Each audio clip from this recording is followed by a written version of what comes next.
Welcome once again to Healing Where You Are. Glory to God. My last broadcast, I began a series of teaching on the most important things to know about healing.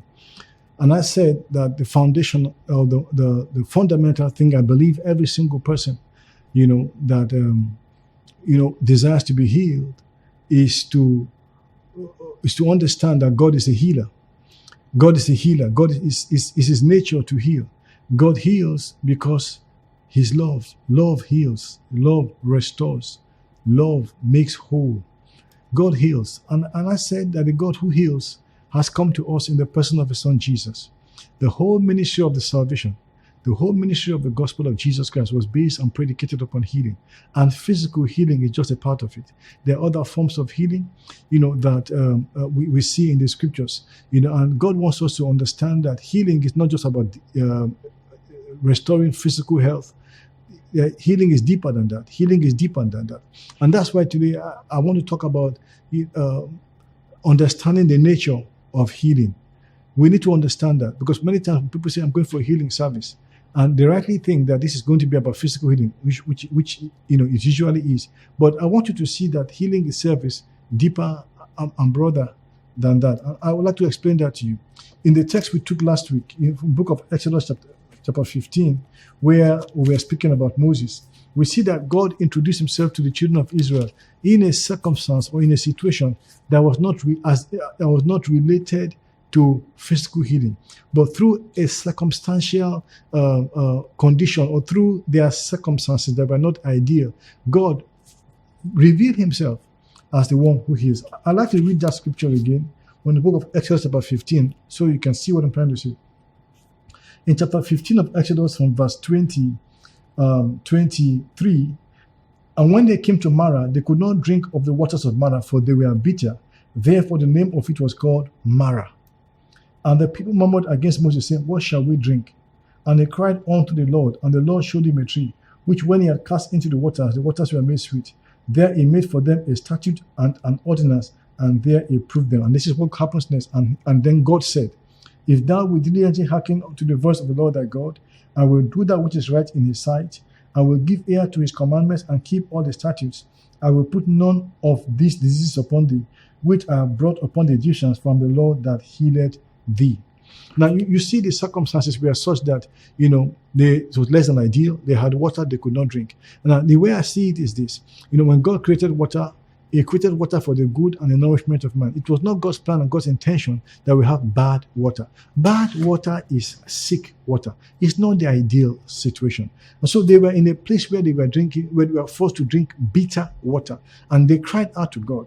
And the Lord showed Moses, what he needed to do. And the waters became sweet. In other words, the waters were healed. The waters were restored to their original intent, their original purpose, and their original ability as designed by God. So this is what I consider healing to be. Healing is simply restoring something to its originally designed purpose. Healing is restoring something to its normal state. So sickness by itself becomes the presence of an abnormal or a diseased condition. And that could be a physical body. That could be the soul of a man. That could be a relationship. That could be an economy or finances. Whatever it is, God's word lays out, His ideal. God's word lays out His purpose, His plan. When the Bible says God created man in the Garden of Eden and created woman and created the earth, what you will see was a world that was in a pristine condition. What you will see is a world that was just right, just ideal. It was the world that was suited to cause man to function at his optimal best. But when death came in, when sickness came in, when sin came in, the world became corrupted, and the world began to become less than what God designed for it to be. The corruption that came into the earth affected mankind, affected his biology, and opened up doors to influences and opened up doors to other factors that were not part of God's original plan and program. These things happened because we man, Adam, opened the door. And there's a lot we can learn there. There are things that happen in our lives today that is not God's plan, not God's idea, not God's purpose, but they happen because through our ignorance or through our disobedience, we open the door. And when we open the door or we break the hedge, the Bible says the serpent bites. We see in the Garden of Eden, the devil was just there waiting for an opportunity to come in. It was what Adam and Eve did that opened the door and gave him that opportunity. Somebody said, but if God knew this, if God saw this, why did God not just stop the devil? I said, no, God didn't do that because God created human beings made after his own image, having a will, having the ability to choose between good and evil. God gave us that ability and that responsibility. Whatever, God would have done to rid us of that ability would have made us less than what he intended us to be. God does not impose himself upon us. He does not compel us to walk in any particular direction. And this is why he offers us a gift and asks us to choose to receive it. He warns us of the consequences of our actions, but he does not impose upon us, a way. He does not impose upon us, an action. He allows us to choose. But the devil is described as a thief. He will steal in upon you. He will deceive and manipulate. But even the devil himself cannot impose himself upon a man who has not created the opportunity for the enemy to come in. Let me show you what the Bible says. In Romans chapter 5, I don't want to get too far out in this, but I just want you to see this. In the 5th chapter of the book of Romans, we see Paul speaking about the course of action that brought us into this place where we are today. He says, wherefore, as by one man sin entered into the world, and death by sin, and so death passed upon all men, for that all have sinned. In other words, Paul was saying that the channel through which death, and when we speak of death now, we speak of everything that is contrary to the nature and character of God. When we speak of death, we speak of everything that's inconsistent with the ability or inconsistent with the purpose of God.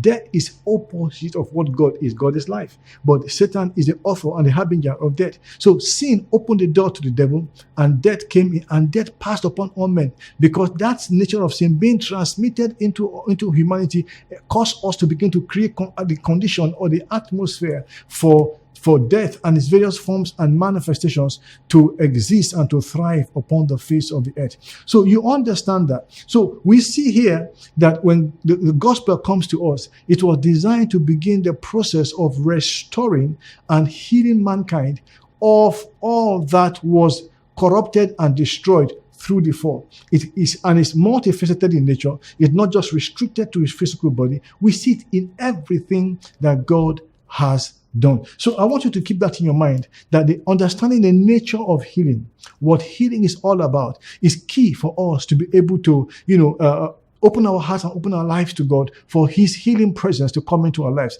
God sent his son Jesus to bring wholeness and bring healing into our lives. In the book of Romans, I think the first chapter, the 16th verse, it says, I'm not ashamed of the gospel of Jesus, for it is the power of God unto salvation for everyone that believeth, unto the Jews first and then to the Gentiles. Now the word salvation there can also be interpreted healing, because it's the same root word, sozo, that can be interpreted as salvation or healing. So it's not all about the healing of the body. In fact, Scofield, a Jewish theologian, says that salvation is a multifaceted word that encompasses all the redemptive acts and processes. It's God bringing us into wholeness, spirit, soul, and body. So in salvation, there is the salvation of the soul from the effects of sin and the dominion of Satan. There's healing of the physical body.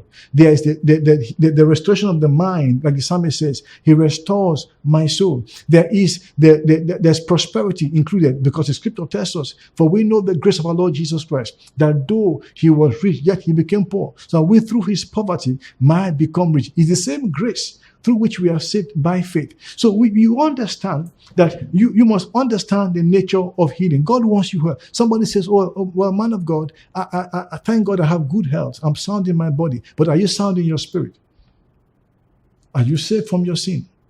Are you struggling with addictions in your life? Have you been reconciled to God through faith in Christ Jesus? You see, the born-again experience is an act of reconciliation. between man and God. God created man from the very beginning to walk with him. We saw that in the book of Genesis. And sin has caused an estrangement between man and God. So when we come to the faith in Christ Jesus, our sins are taken away. We are reconciled to God. That by itself is what I call ultimate healing. It's the greatest act of healing because it restores us to the original purpose and counsel of God in Christ Jesus. That's why Jesus says, for God so loved the world that he gave his only begotten Son, that whoever believeth upon him should not perish but have everlasting life. Everlasting life is the nature of God, is the character of God that was lost in the Garden of Eden. And the only way that can happen is for us to reconcile unto God through Jesus. Everything that Jesus did in his crucifixion, in his becoming sin for ourselves, in becoming sick with our sicknesses, in becoming poor with our poverty, was designed to make it possible for us through faith in him to be reconciled to God. So Jesus Christ is the reconciliation, is the righteousness of God. And I wish people could understand that God could not just turn a blind eye to our sin. He had to deal with sin and the sinner in such a manner as to redeem the sinner and to remove the sin. And only Jesus, the incorruptible one, only Jesus, the Word of God, only Jesus, the righteous one, only Jesus, the Lamb of God who took away our sins, could have accomplished that effect. God reconciled us unto himself through Jesus. So that is in a nutshell, the nature of healing. Understand the nature of healing. Healing is more than the healing of the body. Let me show you on that scripture in 2 Kings chapter 2. 2 Kings chapter 2 and verse 19. And the men of the city said unto Elisha, behold, I pray thee, the situation of this city is pleasant, as my Lord seeth, but the water is not, and the ground barren. See what the Bible says. These people came to a particular place. It says the situation was okay. It was a nice location, properly. It was suitable for what they had in mind. But it had two things wrong with it. First and foremost, the water was not good. Just like we saw in chapter 15 of Exodus. And what does water represent really? Water is life. There are many ways to look at this scripture, but it says the water was not pleasant. And it says, and the ground was barren. So the water was not good, the ground was unproductive and unfruitful. So the location was right, but every other thing was wrong. And see what, and he said, they came to the man of God and he said, bring me a new cruse and put salt therein. And they brought it to him. And he went forth unto the spring of the waters and cast the salt in there and said, thus saith the Lord, I have healed these waters. There shall not be from thence any more death or barren land. So the waters were healed unto this day, according to the saying of Elisha, which he spoke. Now, Elisha did not say, oh, thus said Elisha, this is what I want to do. No, Elisha said, thus said the Lord. He was speaking as a mouthpiece of God. He was an oracle of God. He was speaking the mind and the purpose of God to the people. And he was saying to them, it's not the mind, it's not the will of God for you to dwell in a place where, the water is not and the ground is barren. You may be physically well, but nothing else is working right for you. Your family is being broken down. Your relationships are being destroyed. You're not at peace with yourself. You're not confident that right now, if you die, you will be with the Father in heaven. You don't even believe that there is a heaven to go to in the first place. But there is a heaven to go to. There is a hell to avoid. How do I know? Because Jesus said it. Jesus said it. And there's nothing Jesus said that has been controverted up until this day. Everything he said was true.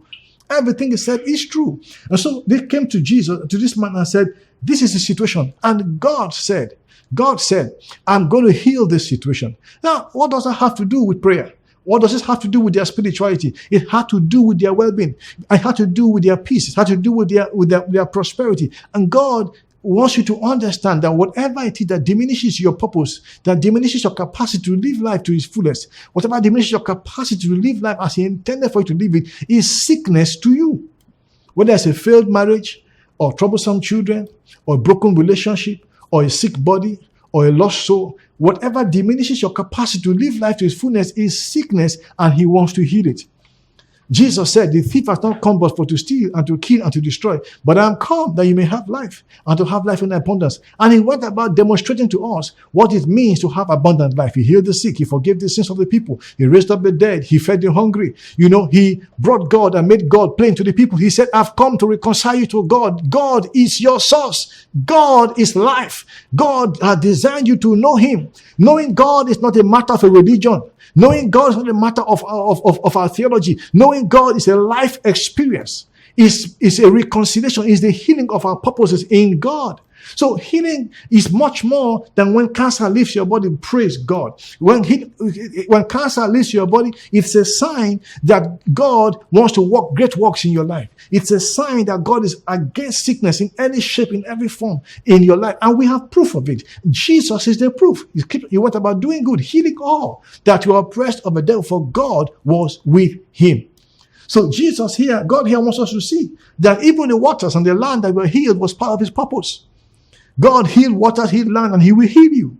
He will heal your relationships. He will heal your home. He will heal your body. He will heal your mind. But you must understand that there is a source, a channel through which healing comes. And that source, that channel is God through Jesus.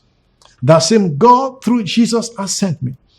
So people today are struggling, in one area of their lives or the other. They accept this condition because they don't see how God is interested in that condition. They don't see how that connects with their spirituality. They feel that, all God requires from us is to know him and walk with him. And then when we die, we go to heaven. No. God did not say that of these people.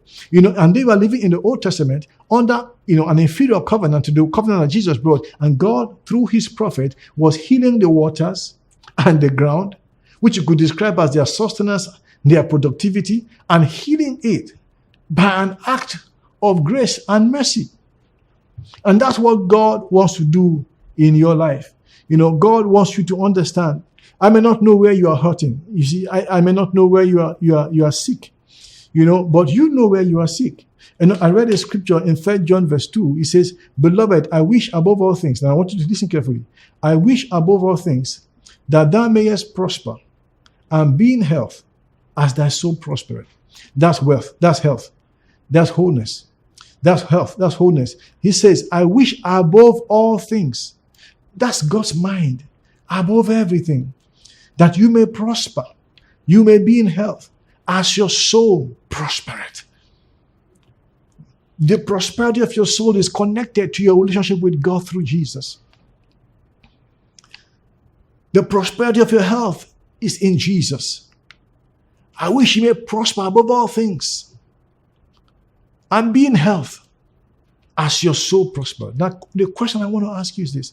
Are you prospering above all things? You may be able to say, I thank God and I know Jesus. But are you prospering in all other areas of your life? I'm not talking about money. I'm talking about purpose, well-being. I'm talking about the life that God designed for you to have. The abundant life. The life that enables you to come to God and say to God, you are my Father.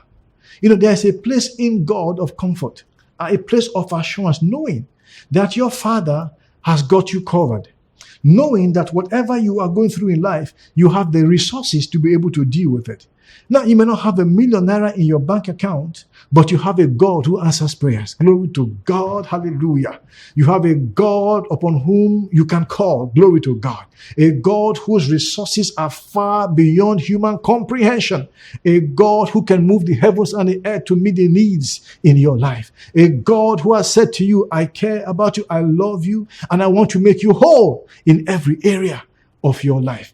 You must never ever limit yourself to what you can do for yourself. You have resources available to you that are far beyond your comprehension. The Bible says God has blessed you. God has blessed the one who has put his faith in him through Jesus with every spiritual blessing in heavenly places in Christ Jesus. Beloved, I want you to understand this, that when you have come to know the God of the Bible through your faith in Jesus, there is no limit to what God can do and what God will do and what God has for you. He has no limit. And the Bible says it plainly. God has given us all things. Everything that we need for life and godliness. Now, the only reason Why many of us are not experiencing wholeness in every area of our lives, and I see there are two or three reasons for that, I'll just say, but the prominent one is this: we don't see God as being relevant as our healer in those areas of our lives where we need to be healed. We don't see God as being able to heal our marriage that is broken down on the cause of divorce. We've tried to fix it, and it's not working out. With that, it cannot be fixed. It's irretrievably broken down. There is no circumstances, there is no situation that is irretrievably broken down. Yes, every other person has a will, has a part to play in the process of reconciliation, but never ever give up on God. The Bible says it's God who works in you to will and to do. In other words, God is able to stir up the hearts of people and move their hearts in certain directions, and He knows how to do it. He knows how to do it. So don't give up on God. Don't give up on God. Allow God to bring healing to you. Allow God to bring wholeness to you in every area of your life. Let me just close with this reference from the book of, and I know you know it, but it's a wonderful one, from the book of John, the 4th chapter. Jesus was speaking to a woman here whom he had met at the well of Samaria. And it's very interesting because the Samaritans and the Jews had no relationships. They were at loggerheads with each other. They had ethnic issues. They had gender issues involved in play here. And so when Jesus met this woman, he asked her for water to drink because he was thirsty. And the woman said, why are you asking for water? We Jews have no dealings with you Samaritans. We have no relationship. We have nothing to do with one another. And so Jesus said to her, I'd like you to see this in verse 10 of John chapter 4. Jesus said to her, if you knew the gift of God and who it is that said to thee, give me to drink, thou wouldest have asked of him, and he would have given thee living water. The woman said to him, you have nothing to draw with. The well is deep. From whence hast thou living water? Let me skip a few verses and come back to verse 16. John to verse 16. Jesus said unto her, go, call thy husband and come hither. The woman answered and said, I have no husband. Jesus said to her, thou hast well said, I have no husband. For you have had 5 husbands, and he whom thou now hast is not thy husband. In that sayest thou truly. Now let me quickly say this. I believe that this woman was a troubled woman.